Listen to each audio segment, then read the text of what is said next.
మనోహరి మెడలో బలవంతంగా తాళి కట్టడం కోసమని చెప్పి కాళీ ఒక దగ్గర తన కోసమని ఎదురు చూస్తూ ఉంటాడు. నువ్వు తన మెడలో తాళి కడతావన్న విషయం తెలియక మనోహరి పరుగు పరుగున ఇక్కడికి వస్తుంది అని చెప్పి మంగళ అంటూ ఉంటే, నేనొక్కసారి తాళి కట్టిన తర్వాత మనోహరికి వేరే ఆప్షన్ లేదు, నాతో కలిసి బతకాల్సిందే అని చెప్పి కాళీ అంటూ ఉంటాడు. మరో పక్క చిత్రగుప్త ఆరుని ఆకాశంలో నుండి ఎక్కడికో తీసుకుని వెళ్తూ ఉంటే అప్పుడు ఆరు చుట్టుపక్కల అంతా కూడా చూస్తూ, చిత్రగుప్త గారు, మీరు నన్ను మాయ చేసి యమపురి కన్ను తీసుకువెళ్ళడం లేదు కదా అని చెప్పి అంటూ ఉంటే, ముందు అనుమానం పుట్టిన తర్వాత ఈ మానవులు పుట్టారని మా పితృవార్యులు చెబుతూ ఉంటే నేనేంటో అనుకున్నాను, ఇప్పుడు కళ్ళారా చూస్తున్నాను. బాలిక, నేను మా రాజుగారి మాటను కూడా జవదాటి మరి ఇంత సాహసం చేస్తే నువ్వేంటి బాలిక నన్ను అనుమానిస్తున్నావు అని చెప్పి చిత్రగుప్త అంటూ ఉంటారు. ఇక దాంతో ఆరు, అబ్బా చిత్రగుప్త, మీరు ఏదో గొప్ప త్యాగశీలి అన్నట్టుగా, నాకేదో మంచి చేస్తున్నాను అన్నట్టుగా అలా మాట్లాడుతున్నారేంటి? ఇందులో మీ స్వార్థం ఉందని నాకు తెలియదు అనుకుంటున్నారా? నాగమణి కోసమే కదా మీరు ఇదంతా చేస్తుంది అని చెప్పి ఆరు అంటూ ఉంటుంది. ఇక దాంతో చిత్రగుప్త నాలుగు ఖర్చుకొని నీళ్లు నమ్ములుతూ ఉంటాడు. మనం వెళ్లాల్సిన గృహం అదే బాలిక అని చెప్పి అనామిక వాళ్ళ ఇంటిని చిత్రగుప్త చూపిస్తూ ఉంటాడు. ఇక ఆరు చిత్రగుప్త ఇద్దరు కూడా ఆ ఇంటికి వెళ్ళేసరికి అనామిక నిద్ర మాత్రలు మింగుతూ ఉంటుంది. ఇక అప్పుడు చిత్రగుప్త, అదిగో ఆ బాలిక శరీరంలోకి నువ్వు ప్రవేశించాల్సిందని చెప్పి ఆరుకి చెబుతూ ఉంటే, తన పేరు ఏంటి చిత్రగుప్త గారు అని చెప్పి ఆరు అడుగుతూ ఉంటుంది. అనామిక అని చెప్పి చిత్రగుప్త అంటూ ఉంటారు. ఇక అలా అనామిక నిద్ర మాత్రాలు వేసుకుంటూ ఉంటే తనని చూసి ఆరు బాధపడుతూ, అనామిక, నా మాట నిన్ను చేరదని నాకు తెలుసు, అయినా సరే నీతో ఒక విషయం చెప్పాలనుకుంటున్నాను. నీ తలరాతని నువ్వే రాసుకునే ముందు ప్రేమించిన వాడు నిన్ను ప్రేమించలేదని ప్రాణాలు తీసుకునే ముందు ఒక్కసారి నీ కన్న వాళ్ళ గురించి ఆలోచించు. బతకడం ఎంత బాగుంటుందో, జీవితం ఎంత బాగుంటుందో నీకు తెలుస్తుంది, ఒక్కసారి ఆలోచించు అని చెప్పి ఆరు ఎంతగానో బాధపడుతూ ఉంటుంది. అలా అనామిక ఆత్మహత్య చేసుకోబోతూ ఉంటే అప్పుడు చిత్రగుప్తతో ఆరు, గుప్తా గారు, దయచేసి ఆ అమ్మాయిని ఆపండి, తనని కాపాడండి ప్లీజ్ అని చెప్పి బతిమలాడుతూ ఉంటుంది. తన తలరాతను తనే రాసుకుంది. ఆ అమ్మాయి చావు తథ్యం. ఎప్పుడో విధిరాత తన చావుని రాసి పెట్టాడు, ఎవరు కూడా మార్చలేరు అని చెప్పి చిత్రగుప్త అంటూ ఉంటారు.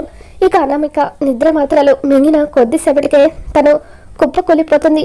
అలా అనామిక కుప్పకూలిన తర్వాత ఆ బాలిక ప్రాణాలు విడిచిన వెంటనే నువ్వు తన శరీరంలోకి ప్రవేశించాలి అని చెప్పి చిత్రగుప్త అంటూ ఉంటే ఆరు ఆలోచిస్తూ ఉంటుంది.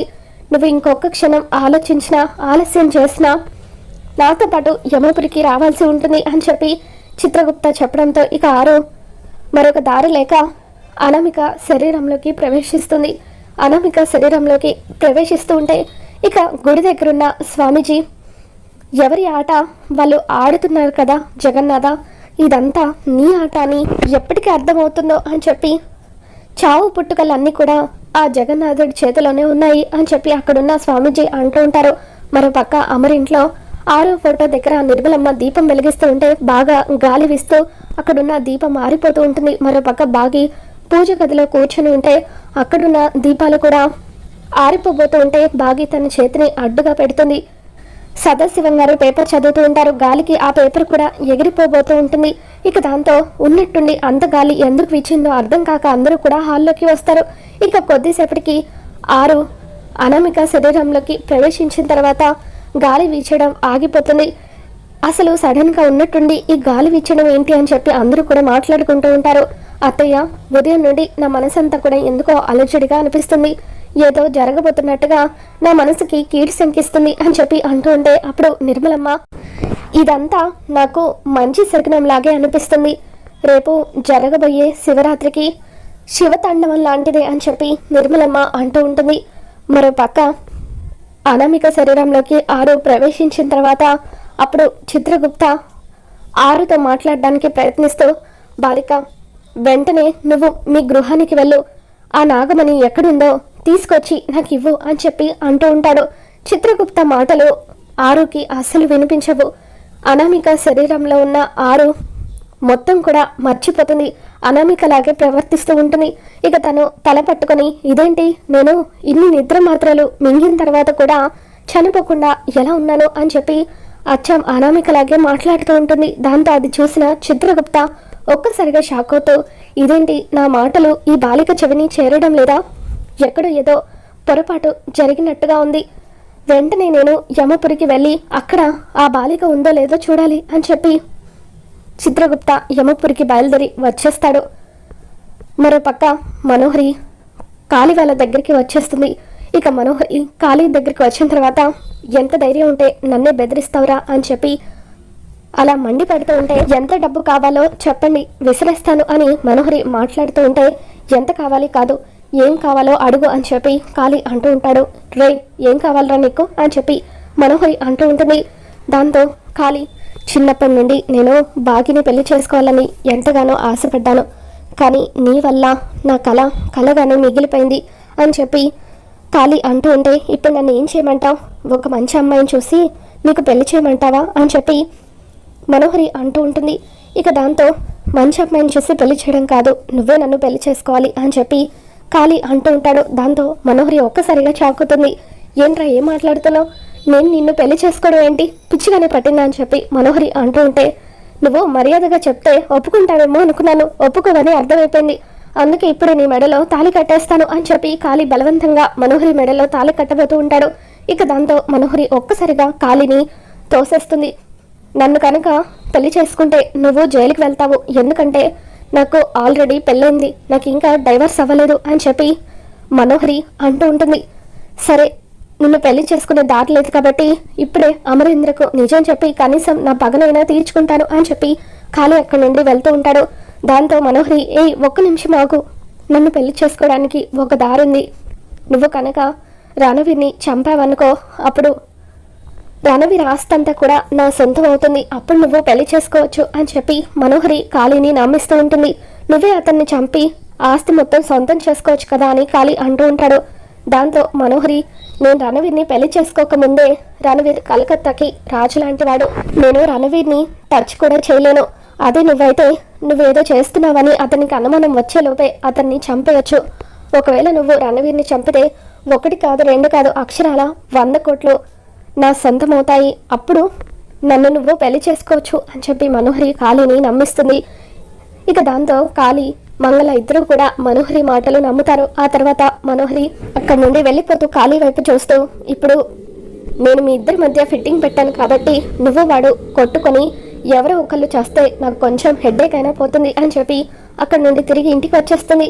మరో పక్క బాగి డైనింగ్ టేబుల్ దగ్గర వస్తువులన్నీ కూడా సర్దుతూ, ఉదయం పక్కింటి అక్కడ చెప్పినప్పుడు కేర్ టేకర్ గురించి ఆలోచించలేదు, కానీ నిజంగా కేర్ టేకర్ని పెట్టుకుంటే మా ఆయనతో కాస్త టైం స్పెండ్ చేయొచ్చు, ఈ విషయం గురించి ఆలోచించాలి అని చెప్పి బాగి అనుకుంటూ ఉంటుంది. ఇక ఇంతలో అమర్, రాథోడ్ వీళ్ళంతా కూడా ఇంటికి తిరిగి వస్తారు. అమర్, రాథోడ్ మాత్రమే ఇంటికి తిరిగి రావడంతో ఇక అమర్ బాగితో, రాత్రి నేను కొన్ని ఫైల్స్ని రెడీగా పెట్టమని చెప్పాను, రెడీ చేసావా అని చెప్పి అడుగుతుంటే, పెట్టానండి అని బాగి అంటుంది. నేను ఫ్రెష్ అయ్యి వస్తాను అని చెప్పి అమర్ గదిలోకి వెళ్ళిపోతాడు. మనోహరి రాలేదంటే ఆయన మనోహరిని అట్నుండే పంపించేశారా రాథోడ్ అని చెప్పి బాగి అంటూ ఉంటుంది. దాంతో రాథోడ్, నేనేదో చెప్పాననుకో నువ్వు నమ్మేయడమేనా మిస్ అమ్మ, మన టైం ఎప్పుడు బాగోదు కదా, ఆ మనోహరి టైం బాగుంది అందుకే మళ్ళీ తప్పించుకుంది అని చెప్పి రాథోడ్ అంటూ ఉంటాడు.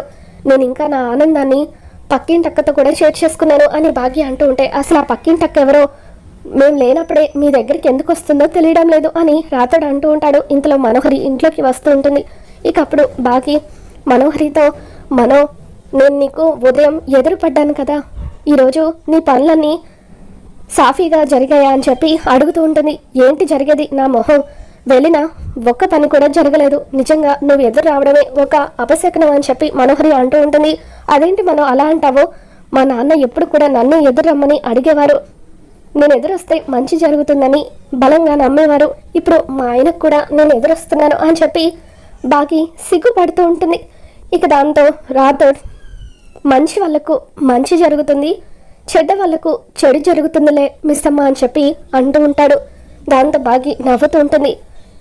ఏంటి మనం అంత టెన్షన్గా ఉన్నావు, తలనొప్పి వస్తుందా, ఎంతైనా పాపాలు ఎక్కువ చేస్తే అంతేలే అంటూ, అవును నువ్వు మా ఆయనకి దొరికిపోయావట కదా, రణవీర్ని కలవడానికి వెళ్ళావా ఏంటి అని చెప్పి బాగి అంటూ ఉంటుంది.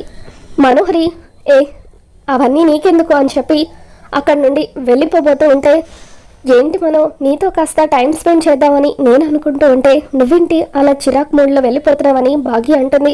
తర్వాత రాథోడ్ వైపు చూస్తూ నువ్వు కావాలని నన్ను ఇరికించడానికి అమర్కి చెప్పి నన్ను ఫాలో అయ్యావు కదా అని చెప్పి మనోహరి అంటూ ఉంటుంది. దాంతో రాథోడ్ నేను కాదు సారే మిమ్మల్ని ఫాలో అయ్యారు అని చెప్పి అంటూ ఉంటే ఏంటి మనం ఎందుకు అంతలా టెన్షన్ పడుతున్నావు, నిజంగానే నువ్వు రణవీర్ని కలవడానికి వెళ్ళావా ఏంటి అని చెప్పి బాకి అంటూ ఉంటుంది.